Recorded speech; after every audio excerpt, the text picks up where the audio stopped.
Hi guys! Good afternoon. Today is March 25, 2024. Monday.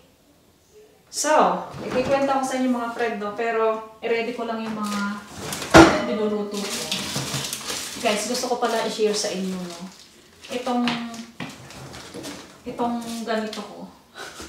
Mga frozen ano siya, nagulay galing pa doon sa kamag-anak namin sa Hawaii. O, ito na. Frozen na gabi. Alam mo yung katawan ng gabi, mga friend, laman ng gabi, dahon ng gabi. So, pinadala pa ng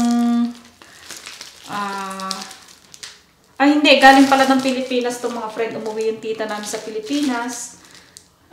Galing ng Pilipinas. Ito mga galing ng Hawaii.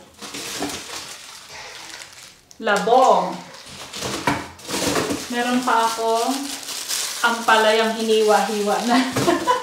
Ang saya, di ba mga friend? Pag may mga pasalubong.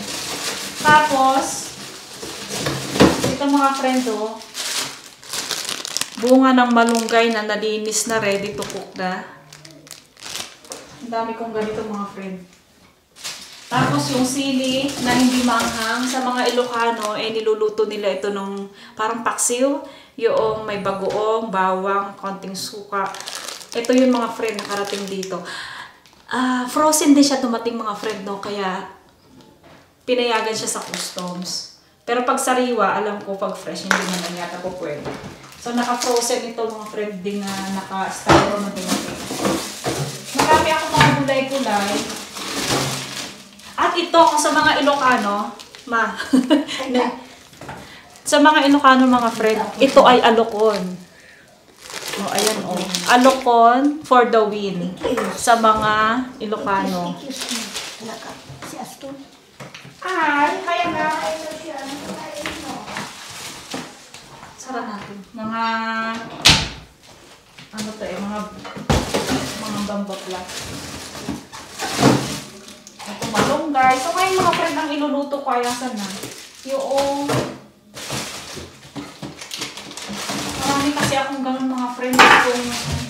May puso pa ako ng saging from Bukid, Pilipinas. Ito mga friend, i-adobo ko today.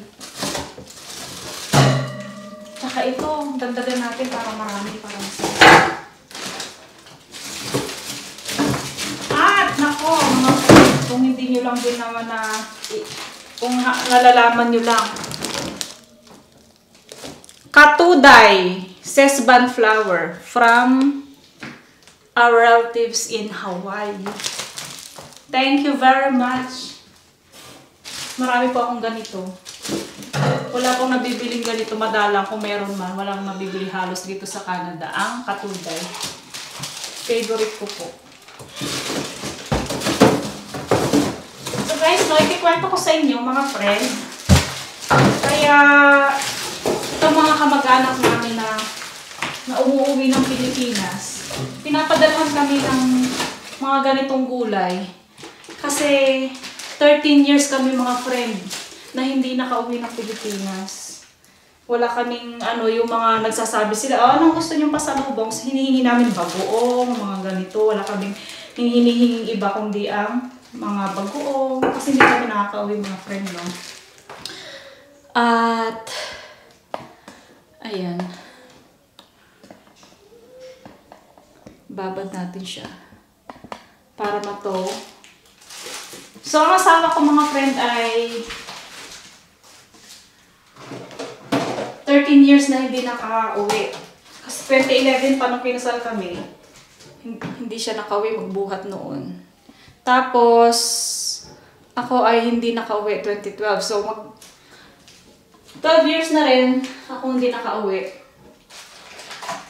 At isa sa mga reason no, mga friend, no, nung dumating na si Miles, at meron siyang isang complex care needs sa kanya, ay mas pinili talaga namin na hindi na lang uwi. Choice po namin yun na hindi umuwi. Kasi mas gusto namin na matutukan siya dito. Kasi alam naman natin na pag ganyang complex care ay risky uwi. Kaya hindi na rin kami hindi na rin kami take chance na umuwi.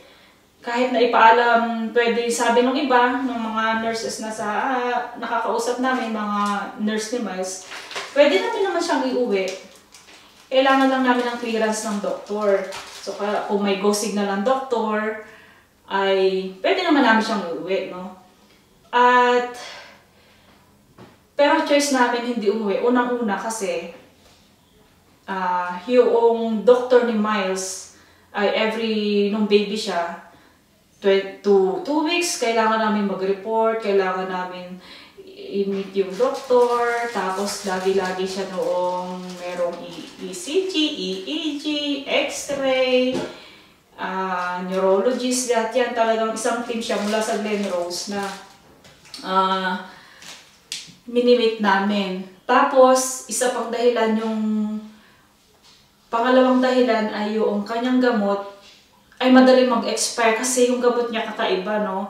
Talaga ino-order siya sa laboratory na tinitimpla nila. Isa siyang compound na gamot. Ano talaga siya, a special order, ganun. And every 2 weeks, mag-e-expire siya, mga friend. So every 2 weeks, kung may natira akong gamot, kailangan siyang i-dispose, tapos mga naka-fridge yung gamot niya. Tapos, closely, siya talaga, monitor siya ng mga doktor. Kapag halimbawa, meron ako ng report na notebook, sumuka, or susulat kayo ng oras, gano'ng karami, hindi pumupo ngayon, mga ganun, talagang closely monitored siya, mga friend. Tapos meron pang time noon na hindi siya nag-gain ng weight, kaya yung kanyang formula pa noon, galing din sa dietitian niya sa Stollery. Kailangan dagdagan siya ng salt, phosphorus, mga ganon. So hindi namin siya pwedeng bilhan ng regular na formula na nabibili lang sa supermarket, ganon. Ilang months yun, parang 2 months yata na naka-closely monitored yung weight niya. Tapos ina-admit siya para i-check yung kanyang white blood cell, yung kanyang... Basta, marami siyang complex needs, mga friend, no? So, mas pinili namin na, sige, although, nakakausap naman namin yung mga parents namin via sa cellphone. Hindi pa uso ng mga friend ang video call, no? Nagkakaskas ako noon ng Pinoy card. Alam mo yung calling card? Nakakarami ako noon para makatawag lang ako sa amin. O kaya si June din. Pero mostly sa akin kasi si June naman, nandito naman yung family niya. Si mama naman, mahirap din kontakin at yung biyanan ko. Chat-chat lang. Pero sa akin kasi noon, parang ito yung matagal kong nalayo sa family ko, no? Kaya lagi akong tawag. Ayun, nasanay naman ako. Naiintindihan naman nila na hindi ako makaka-uwi. Ganon. Yun guys, no, mas pinili namin na magstay dito sa Canada para ma-avail ni Miles lahat ng mga doctors, lahat yan, mga friend. At nagpapasalamat kami ng napakarami sa Canada kasi kung hindi pa paano na lang kasi ang laki ng mga gastos ni Miles. Sobrang na-appreciate namin ang laki-laki ng tulong ng healthcare ng Canada sa amin. Ito talaga yung siyempre si Miles naman Canadian citizen siya. Talagang mana-avail niya yung mga ganun, mga friend, no. Deserve naman niya yung ganun treatment. Tsaka wala akong masasabi pagdating sa Canada. Lahat ibinigay sa amin. Lahat talaga. Kung anong request namin, ibibigay sa amin. Ganun, mga friend, no. Meron pang ino-offer sa amin ng government, yung social worker. Kasi meron kami social worker, mga friend, no. Kung meron kami kailangan, halimbawa, meron kami gustong oxygen, lahat-lahat. So, sila ang tatawag, sila ang paano namin makukontak yung mga ganun bagay. So, yung social worker namin, mga friend, ay may in-offer pa sa amin minsan na pwede naman kami magbakasyon, ha. Magbabakasyon kami, pero yung mga nurse niya at yung kanyang respite, caregiver, mga ganon, sila parang mag-aalaga kay Miles, sila ang bahala, ganyan-ganyan. O kaya sabi niya, sige, pwede kayo mag-overnight, pumunta ka sa concert, ganyan. Punta kayo, kaya magbakasyon kayo ng 3 days, punta kayo ng Calgary, ganyan. Iwan niyo sa amin si Miles. Kumbaga, meron kaming, pwede daw ako mag-hire ng mapagkakatiwalaan, halimbawa ng kakilala ko, friend ko, na iiwan ko si Miles ng 2 nights, 3 nights, ganun. Naku, sabi ko, hindi ako komportable na i-avail yung ganun. Kasi gusto ko talaga, tutok ako kay Miles. Hindi ko talaga tinanggap yun, mga friend, no. Kaya ngayong summer, sabi ko, ay nagtatanong-tanong ako sa nurse namin na kung paano ibabiyahe si Miles ng malayuan.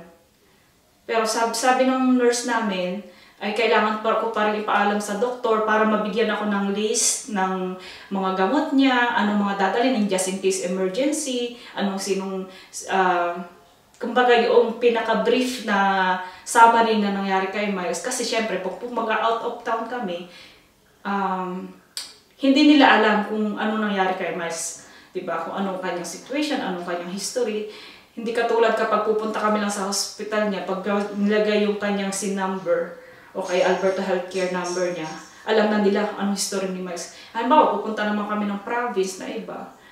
Medyo challenges talaga, just in case. Pero kung sakali man magkaroon ng emergency, meron kaming parang folder na file ni Miles. So, yun ang i-present namin. Kaya gusto namin ma-ready yun kung sakali mag-aalis kami ng Alberta. Ayun, mga friend, no, hindi ko ina-avail yung mawawala sa paningin ko si Miles ng isang 24 hours na ko. Very no, mga friend. Kasi siya talaga ang pinaka-priority namin, na kaya kami nag-stay dito ng matagal. 13 years na tinis namin, hindi kami umuwi. Ang reason namin ay para matutukan namin si Miles.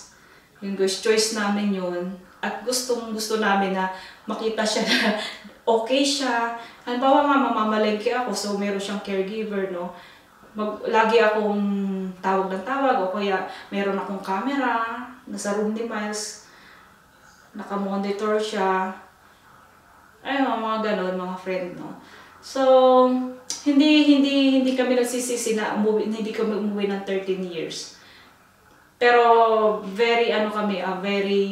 kumbaga, kung hindi man kami nakauwi ng 13 years, hindi kami nagsisisi kasi mas priority namin si Madam na Reyna namin na si Ate Miles, Madam na prinsesa namin.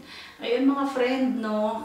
Kung hindi man kami nakauwi ng 13 years, yung mga hindi namin na ibakasyon ng 13 years yun, ay mga naipon namin yung mga friend nung hindi kami gumala, hindi kami naging magastos, nag-invest kami sa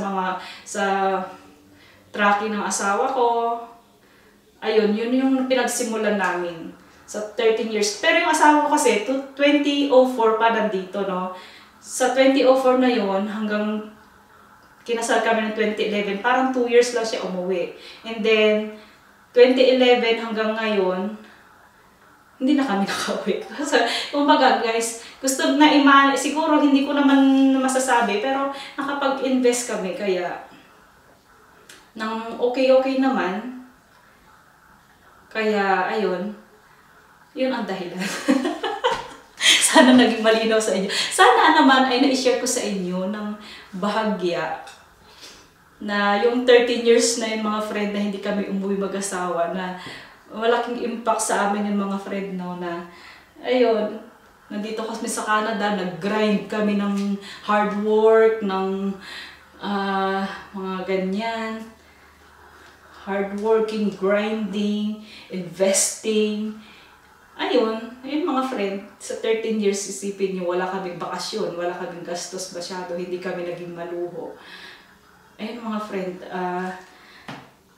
yun lang. Thank you very much. Magluluto na ako, mga friend.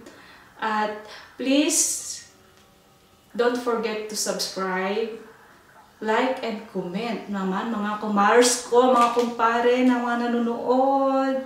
Thank you. Sana ay your like yung mga blessings ay on the way na rin sa inyong mga pintuan, mga friend, and God bless. Smile and shine. Bye!